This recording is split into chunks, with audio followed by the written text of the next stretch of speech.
5 Aralık Cuma gününden 3 maçın analiziyle karşınızdayız. En sonda canlı tahtamız ve player tercihlerimi göreceksiniz.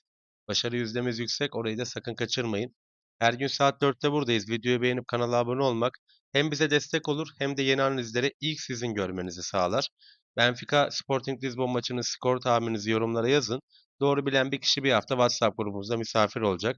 Vakit kaybetmeden ilk maçımıza geçelim ve Galatasaray Samsunspor'u konuşalım. Yine beklentisi yüksek her sene olduğu gibi ama tatsız tuzsuz bir derbi izledik. Neden tatsız tuzsuz izliyoruz? Çünkü iki teknik direktör de o maçın ağırlığını almak istemedi açıkçası.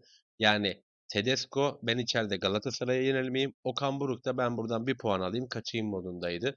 O yüzden gene izleyici olarak bizleri çok tatmin etmeyen derbi dediğimiz derbilere benzemeyen bir derbi birbiriyle sonuçlandı. Galatasaray şu anda hala ligde bir puanla lider. 14 maçta 10 galibiyet, 3 beraberlik, bir mağlubiyet alırken 29 gol attılar. Kalelerinde ise 9 gol gördüler.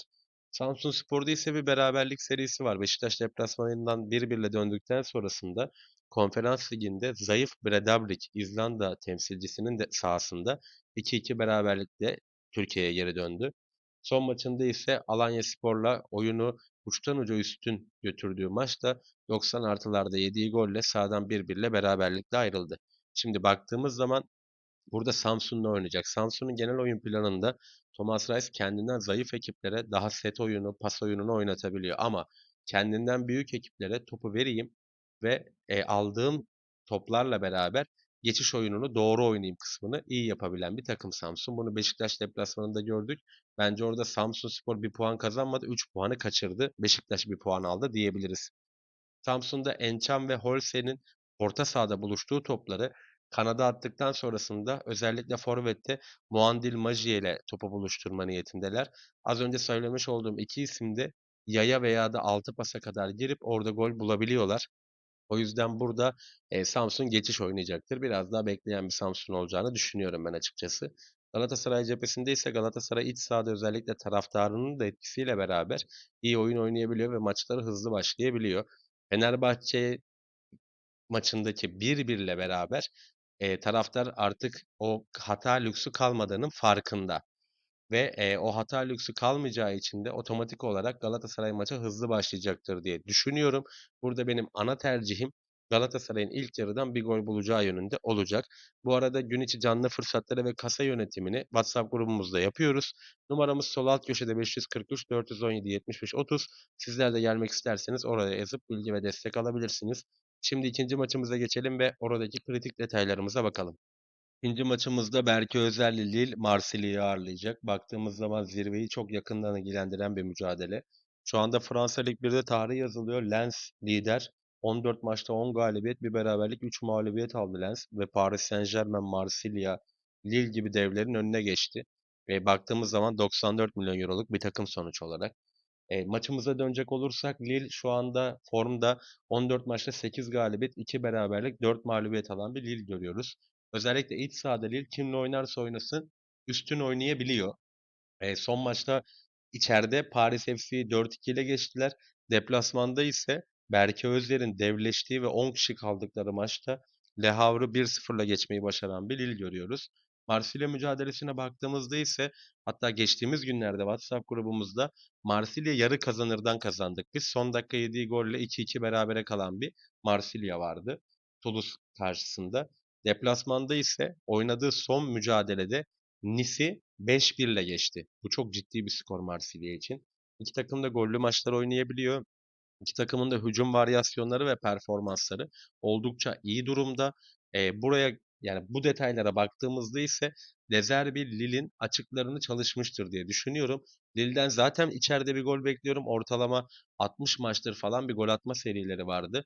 2-3 hafta öncesinde gol atamadıkları bir maçta bu bozuldu. Ama Lille içeride gol bulabilen bir takım. Marsilya'da bunları iyi çalıştığını düşündüğüm için bu maç özelinde benim ana tercihim karşılıklı gol var yönünde olacak. Tarafa gidilecek bir mücadele olduğunu düşünmüyorum. Yani 1-0-2'ye uygun. Yani Lille de kazanabilir, berabere de bitebilir, Marsilya da kazanabilir. O yüzden burada en doğru tercih iki takımın da birbirinin ağlarını sarsacak ve 1-1, 2-1 bandında da bir skor bekliyorum ben açıkçası. Ama buradaki ana tercih karşılıklı gol var diyebiliriz. Hadi gelin şimdi üçüncü maçımıza geçelim ve Portekiz'de dev maça Benfica Lisbon detaylarına bakalım. Portekiz'deki dev maçta Benfica Lizbon'u ağırlayacak. Öncelikle bir genel durumlara bakalım. Porto şu anda 34 puanla lider. İkinci sırada Lizbon var, 31 puanı var. Üçüncü sırada ise Benfica var, 28 puandalar. Şu anda Porto namağlup gidiyor. 12 maçın 11'ini kazandı. Bir beraberliği var sadece. Lizbon'un bir mağlubiyeti var, bir beraberliği var. Kalan 10 maçını kazandı. Benfica cephesine baktığımızda ise 12 maçın 8'ini kazanırken 4 tane beraberliği var. Ben burada Lizbon'u biraz daha önde görüyorum. Çünkü Lizbon'un hücum varyasyonlarının daha iyi olduğunu düşünüyorum Benfica'ya karşı. Benfica son maçta Nacional'i 1-0 geriye düştü. İkinci yarıda geriye düştü. Maçı 2-1 döndürerek kazandı. Hatta WhatsApp grubunda bunu 3.44'ten vermiştik. 90+1'de bahis aldık. 90+4'te geldi. Bazen bunları da denemek gerekiyor. Maça döndüğümüzde tekrardan bu maçlar her zaman iki takımın da sonuca açık maçlarıdır. Ama ben Lizbon'u bu sene daha formda gördüğüm için biraz daha Lizbon tarafındayım. %60'a 40 Lizbon tarafındayım. Öyle söyleyebilirim. O yüzden buradaki benim tercihim Lizbon'un bu maçı kaybetmeyeceği yönünde olacak. Neden kaybetmeyeceği yönünde olacak? Biraz da Mourinho'nun oyunuyla alakalı. Mourinho öne geçse bile özellikle bu tarz maçlarda 1-0 öne geçti diyelim. Dakika 60'ta Benfica attı. Maçı kafamızda oynayalım. Dakika 60 Benfica 1-0. Benfica zaten gitmeyeceği için Lizbon'un da hücum varyasyonlarına güvendiğim için burada ben Lizbon'un golünü bekliyorum. Benim buradaki ana tercihim Lizbon'un yenilmeyeceği yönünde. Yani 0-2 çifte şans. Maçın beklentisi ne derseniz 1-1 skor bekliyorum açıkçası ben. Az önce söylediğim senaryoda ilk yarı biraz daha rolanti bir oyun. İkinci yarıda ise Lizbon'un biraz daha atak oyunuyla beraber Benfica öne geçse bile beraberliği kopartacağını düşünüyorum açıkçası. Üçüncü ve son maçımız da bu şekildeydi. Bütün maçları konuştuk. Bu arada bir hatırlatma yapayım. Canlı tahtası ve player'a geçmeden iddia.com üzerinde 303 852 numaralı Gözde Göl bayisini seçip bize telefon numaranızla birlikte ekran görüntüsü gönderirseniz size özel Telegram VIP grubumuza alıyoruz. Burada da canlı tercihler, maç önü tercihler, ikili tercihleri paylaşıyoruz. Aslına bakarsak WhatsApp'ın bir alt seviyesi gibi düşünebilirsiniz. Hadi gelin şimdi canlı tahtamız ve player tercihlerimize geçelim.